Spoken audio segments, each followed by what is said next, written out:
मेरी जो एप्लीकेशन है स्कॉलर बूस्ट, उसका ये मकसद है कि जितने भी जो बच्चे हैं पोवर्टी से जो गुज़र रही हैं, जो फैमिलीज़ हैं और जो बच्चे चाइल्ड लेबर की तरफ जा रहे हैं, उनको हम ख़त्म तो नहीं कर सकते, लेकिन हम उन्हें कम करने की कोशिश करने के लिए हम स्कॉलर बूस्ट ऐप को ईज़ी टू एक्सेस कर रहे हैं उन बच्चों। जो डोनर्स हैं वो आजकल बहुत सारे प्लेटफॉर्म्स को ढूंढ रहे हैं कि कोई ऐसा प्लेटफॉर्म मिल जाए जहाँ पे वो अपनी जो डोनेशन है वो अच्छे से दे सकें, कोई स्कैम ना हो, कोई मतलब फ्रॉड ना हो उनके साथ। ये सर्टिफिकेट्स पड़े हुए हैं, ये शील्ड्स पड़ी हुई हैं, ये कौन कौन से इदारे ने आपको दिए हुए हैं? मैंने यूटेक की तरफ से ही रिप्रेजेंट होकर अपनी स्कॉलर बूस्ट एप्लीकेशन को बहुत सारे इदारों में बताया था। EMG इवेंट जहाँ से मेरी स्टार्टिंग हुई थी, वहीं पे ही मैंने इंटरनेशनली 3rd पोजीशन ली थी और फिर मैं एशिया के लिए क्वालिफाई हुआ था। बिस्मिल्लाहिर्रहमानिर्रहीम, अस्सलाम वालेकुम। मैं हूं इमरान अली और आप देख रहे हैं इंडस पॉइंट। आज मैं आपकी मुलाकात एक टैलेंटेड बच्चे से कराऊंगा जिसकी उम्र तो सिर्फ 12 साल है, लेकिन उसके काम आप सुनेंगे तो आप हैरान रह जाएंगे। आज मैं आपकी मुलाकात कराऊंगा मकशूफ कमाल जिलानी से।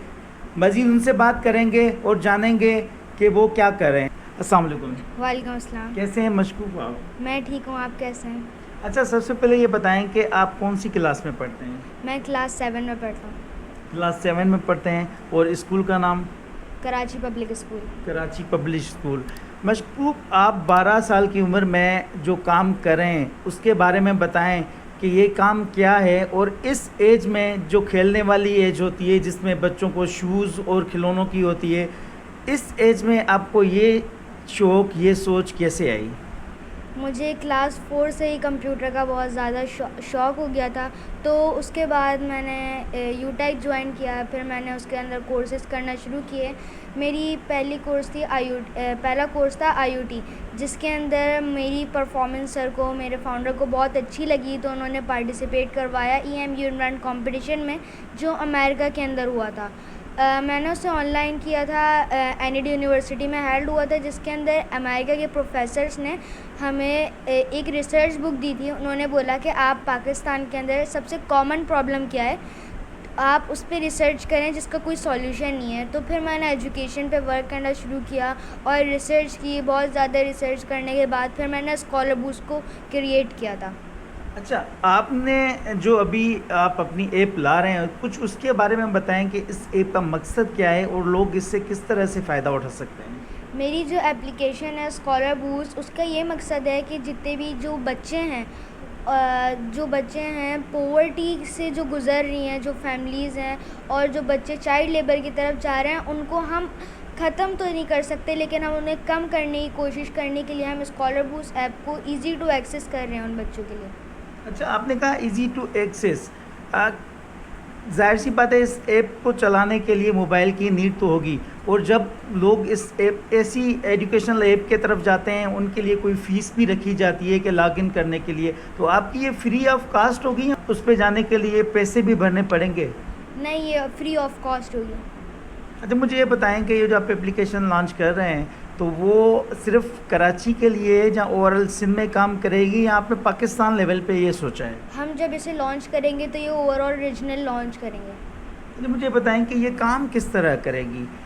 जब भी कोई पेरेंट्स होंगे या चिल्ड्रन जो एप्लीकेशन को ओपन करेंगे, तो वो अपनी डिटेल्स बताएंगे, लॉगिन साइन अप करेंगे।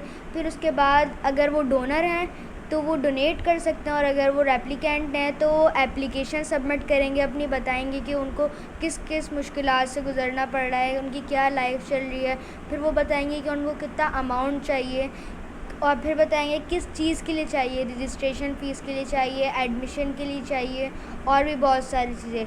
फिर वो बताएंगे कि उनको किस स्कूल में चाहिए, और अगर वो स्कूल को हम नहीं जानते, हम उनसे कांटेक्ट करेंगे, उनको बताएंगे कि ये आपके पास आने वाले हैं, हम उनको जो है ना आपकी फ़ीस दे रहे हैं, आप उनको एडमिशन वगैरह करवा दें। अच्छा, इसको जो है अवेल करने के लिए एज लिमिट भी है, या किस भी एज का बंदा वो इससे फ़ायदा उठा सकता है? इस एप्लीकेशन की कोई भी एज लिमिट नहीं है, भले वो 2 साल का बच्चा हो, 5 साल का बच्चा हो, या फिर 80 साल का कोई बूढ़ा भी हो, वो भी उसे ओल्ड बंदा भी हो, वो इस एप्लीकेशन को एक्सेस कर सकता है। अच्छा, मुझे ये बताएं कि जो डोनर्स आपके पास आएंगे, तो उनको सेटिस्फाई करने के लिए आपके पास ऐसी क्या चीज़ है जो वो सेटिस्फाई हो के आपको डोनेट कर सकें? जो डोनर्स हैं वो आजकल बहुत सारे प्लेटफॉर्म्स को ढूंढ रहे हैं कि कोई ऐसा प्लेटफॉर्म मिल जाए जहाँ पे वो अपनी जो डोनेशन है वो अच्छे से दे सकें, कोई स्कैम ना हो, कोई मतलब फ्रॉड ना हो उनके साथ। तो हम जब इस एप्लीकेशन को लाइव करेंगे तो बहुत सारे न्यूज़ चैनल्स, टीवी और हर जगह से वेरिफिकेशन करवा के बताएंगे कि हमारे पास कोई भी हम फ्रॉड नहीं कर रहे, और फिर वो उनके लिए एक ज़रिया बन जाएगा। अच्छा, जो स्टूडेंट फॉर्म भरेंगे आपके थ्रू आपकी एप्लीकेशन, तो उनके लिए क्या क्या ज़रूरी होगा, एनआईसी या कोई और चीज़ें भी? जी, जब वो अपनी एप्लीकेशन भरेंगे तो वो अपना एविडेंस देंगे, CNIC photo, cover photo, face image. CNIC के थ्रू हम उस एप्लीकेशन को चेक करेंगे नादरा की तरफ से एप्लीकेटेड करके कि वो बंदा वेरीफाई है या फिर नहीं, या कोई फ्रॉड है इसलिए। शुभ, ये बताएं कि ये एप्लीकेशन काम किस तरह करेगी? ये एप्लीकेशन जब भी कोई पेरेंट्स होंगे या कोई भी बच्चा इस एप्लीकेशन पे लॉगिन साइन अप करने के बाद इसके 2 पार्ट्स होंगे। जब वो लॉगिन साइन अप करेंगे तो उसके अंदर एक डोनर का पार्ट होगा और एक रेप्लिकेंट का पार्ट होगा। जब किसी डोनर को डोनेशन देनी होगी तो वो एप्लीकेशंस पे जाके चेक करेगा कि कौन सी एप्लीकेशन उस बंदे के लिए वैलिड है जिस पे वो एप्लीकेशन को डोनेट करना चाहता है। और जो रेप्लिकेंट होगा वो अपनी एप्लीकेशन जमा करेगा, वो बताएगा कि उसकी माली मतलब क्या हालात चल रहे हैं, अपनी लाइफ के बारे में बताएगा और किस किस मुश्किलात से गुजरना पड़ रहा है। फिर एविडेंस देगा, CNIC photo, cover photo, face image. CNIC को हम वेरीफाई करवाएंगे नादरा की तरफ से ताकि हमें पता चल सके ये हमारे साथ कोई फ्रॉड तो नहीं है, स्कैम तो नहीं है। और फिर वो अपना अमाउंट बताएंगे, उनको कितना अमाउंट चाहिए, किस स्कूल में चाहिए और किस चीज़ के लिए चाहिए, एडमिशन के लिए चाहिए, पीएचडी के लिए चाहिए और रजिस्ट्रेशन फ़ीस के लिए चाहिए। अच्छा, मुझे बताएं, जो डोनर्स आएंगे, कोई भी अगर डोनेट करना चाहता है तो वो आपके साथ कांटेक्ट करेगा या डायरेक्ट उस स्टूडेंट के साथ कांटेक्ट करेगा? वो कांटेक्ट हमारे साथ भी कर सकते हैं और उस स्टूडेंट के साथ भी कर सकते हैं। जब हम उनकी डिटेल्स लेंगे तो हम थोड़ा बहुत कांटेक्ट करने के लिए बताएंगे कि वो जो उनकी एप्लीकेशन होगी कि वो बता सकें, कि उनके अपने हालात बता सकें अच्छे से, अगर वो एप्लीकेशन में नहीं डिस्क्राइब कर पा रहे तो। अच्छा, आप ये भी हमने सुना है कि आप एनईडी यूनिवर्सिटी में क्लासेस भी पढ़ाते हैं, इसके बारे में कुछ हमें बताएं आप। जी, मैं एनईडी यूनिवर्सिटी के अंदर यूटेक एक इदारा है जहाँ पे मैं एक जूनियर इंस्ट्रक्टर और सीनियर एम्बेसडर भी हूँ, जहाँ पे मैं उन बच्चों को गाइड करता हूँ अपने टीचर्स के साथ। मेरे टीचर्स भी बहुत ज़्यादा कोऑपरेटिव हैं, जिनके साथ मैं गाइड करता हूँ और उन बच्चों को मैं बताता हूँ कि अगर कोई एरर आ जाते हैं या किसी चीज़ में मसला हो जाता है तो फिर मैं उनको वो चीज़ें बता सकता हूँ। आपकी एज जो है वो 12 साल है, जाहिर सी बात है यूनिवर्सिटी के स्टूडेंट जो होंगे वो 12 से ऊपर होंगे, 20 तक भी हो सकते हैं। तो पढ़ाने में किस तरह फ़ील करते हैं? क्या आप उनको सही तरीके से पढ़ा सकते हैं जहाँ एज भी उसमें कोई बैरियर लाती है? नहीं, एज कोई बैरियर नहीं लाती। अगर आपने वो कोर्स किए हुए हैं उस इदारे से तो वो आपको बहुत अच्छा इदारा है, वहाँ से वो आपको बहुत सारी चीज़ें पढ़ाते हैं और आपके जितने भी कन्फ्यूजन्स हैं वो सारे क्लियर करते हैं, तो आपको उसके अंदर कोई इशू नहीं होगा। और आपको अगर कोई इशू आ जाता है तो वो आपके साथ और भी टीचर्स हायर कर देते हैं या फिर बच्चे जितने भी जूनियर इंस्ट्रक्टर्स हैं वो आ जाते हैं। आप क्या समझते हैं कि पाकिस्तान में आपको पता है कि चाइल्ड लेबर तो बहुत ज़्यादा है, क्या आपकी एप्लीकेशन जब काम करेगी तो कुछ ना कुछ फ़ायदा होगा? कितना परसेंटेज आप समझ सकते हैं कि बच्चे स्कूलों में आएंगे आपकी एप्लीकेशन के ज़रिए? कुछ सोचा होगा आपने इस बारे में? पाकिस्तान के अंदर अभी 22.8 बिलियन बच्चे स्कूल के अंदर मिलियन बच्चे स्कूल के अंदर रजिस्ट्रेशन नहीं कर पा रहे हैं, रजिस्ट्रेशन नहीं हुई है उनकी। तो जहाँ तक मेरी सोच है कि 100 आउट ऑफ 40 या 50% तो हम उन बच्चों को रिक्वायरमेंट्स दे सकते हैं। अच्छा, मुझे बताएं कि घर में कौन कौन सपोर्ट करते हैं? अच्छा, ये जो काम आप कर रहे हैं उसके एक्सपेंसेस कौन अफोर्ड करता है? कोई इदारा है जहाँ अपने बिहाफ पे, फैमिली बेसिस पे आप ये अफोर्ड करते हैं अखराजात?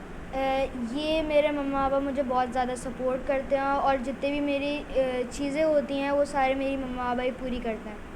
अच्छा, मुझे बताएं, ये सर्टिफिकेट्स पड़े हुए हैं, ये शील्ड्स पड़ी हुई हैं, ये कौन कौन से इदारे ने आपको दिए हुए हैं? मैंने यूटेक की तरफ से ही रिप्रेजेंट होकर अपनी स्कॉलर बूस्ट एप्लीकेशन को बहुत सारे इदारों में बताया था। EMG इवेंट जहाँ से मेरी स्टार्टिंग हुई थी वहीं पे ही मैंने इंटरनेशनली 3rd पोजीशन ली थी और फिर मैं एशिया के लिए क्वालिफाई हुआ था। आगे चल के इसके अलावा आपने अपने फ्यूचर के बारे में भी सोचा होगा, किस फील्ड में जाएंगे, क्योंकि अभी तक तो आप IT में जो है मैदान मार चुके हैं। आगे सेम फील्ड चूज़ करेंगे या डॉक्टर इंजीनियर बनने की तरफ जाएंगे? नहीं, मैं आगे भी जाके इस IT की फील्ड में ही आगे काम करना चाहूँगा। अच्छा, आप छोटे से बच्चे हैं, उन बच्चों के लिए एक मैसेज दे दें जो अपना टाइम वेस्ट करते हैं। चलें, खेलना कूदा तो एक अलग सी बात है, लेकिन ज़्यादा एक्टिविटीज़ होती हैं, गेमिंग होती है, तो उनको एक मैसेज दे दें कि वो भी कुछ करें पाकिस्तान के लिए और अपना टाइम कुछ मैनेज करें। जैसे मैं अपना टाइम मैनेज कर रहा हूँ तो मैं उनको ये बताना चाहूँगा कि आप खेल कूद तो करें, लेकिन उसके साथ साथ जब आप बहुत ज़्यादा खेल कूद करने लगेंगे पढ़ाई भी करें, और रात में 1 घंटा या दिन में 1 घंटा कभी फ्री मिले तो आप उस पर रिसर्च वर्क और इसकी वीडियोस वगैरह देखा करें ताकि आपके पास भी इसकी नॉलेज हो। चलें, अभी हमारे साथ मकशूब के वालिद साहब मौजूद हैं, उनसे थोड़ी बात करेंगे। सर अस्सलाम वालेकुम। वालेकुम सलाम। सर कैसे हैं आप? अल्हम्दुलिल्लाह, अल्लाह का अच्छा शुक्र है। सर, ये बताएं कि आपका ये जो बच्चा है 12 साल की उम्र में माशाल्लाह से बहुत बड़ा काम कर रहा है, इसके बारे में आप क्या समझते हैं?